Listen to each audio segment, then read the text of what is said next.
দেখুন, বাড়িতে ঢুকতে না ঢুকতেই যদি দেখছেন, বাড়ির মধ্যে একটা অশান্তির মহল হয়ে গেছে, একটা অশান্তির বাতাবরণ হয়ে রয়েছে, তাহলে এরকম ধরনের বাস্তুতে এরকম ধরনের বাড়িতে কারো থাকতে ভালো লাগে না। এমনটি খুব স্বাভাবিক।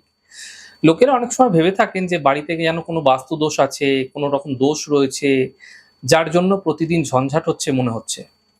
এমনটি হতে পারে। আপনারা জেনে রাখুন, আপনার বাড়িতে হয়তো কোনো লোক আসছে, যার নজর আপনার পরিবারের মধ্যে ঝঞ্ঝাট সমস্যা তৈরি করছে।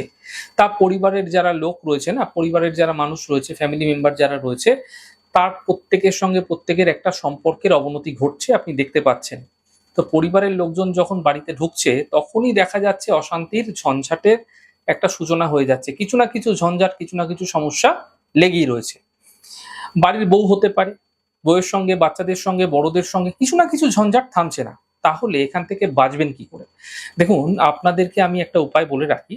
এটা করলে আপনারা দেখবেন আপনাদের বাড়িতে কিন্তু এরকম ধরনের ঝঞ্ঝাট যেগুলি চলে আসছে, সহজে প্রবেশ করবে না। কিছু না কিছু ঝঞ্ঝাট যেগুলো চলছে সেগুলো দেখবেন স্টপ হয়ে যাচ্ছে। কারণ দেখুন, নেগেটিভ এনার্জি আমাদের বাড়ির চারদিকে ছড়িয়ে থাকে। আপনারা এখান থেকে বাঁচার চেষ্টা করুন। কিভাবে বাঁচবেন সেটা আমি জানাচ্ছি। একটা সাদা ছোট্ট চন্দন কাঠ নেবেন। চন্দন কাঠ নিয়ে লাল সুতো দিয়ে ভালো করে আপনারা চন্দন কাঠটি বেঁধে নেবেন। চন্দন কাঠটি পুরো বেঁধে নেবেন। চন্দন কাঠটি যেন দেখা না যায়। এরপর সদর দরজা আছে না আপনার? আপনার যে মুখ্য দরজা আছে তার ভেতর দিক থেকে, আপনার বাড়ির ভেতর দিক থেকে ওপর দিকে ঝুলিয়ে রাখুন গোপনে। যেন কেউ দেখতে না পায়।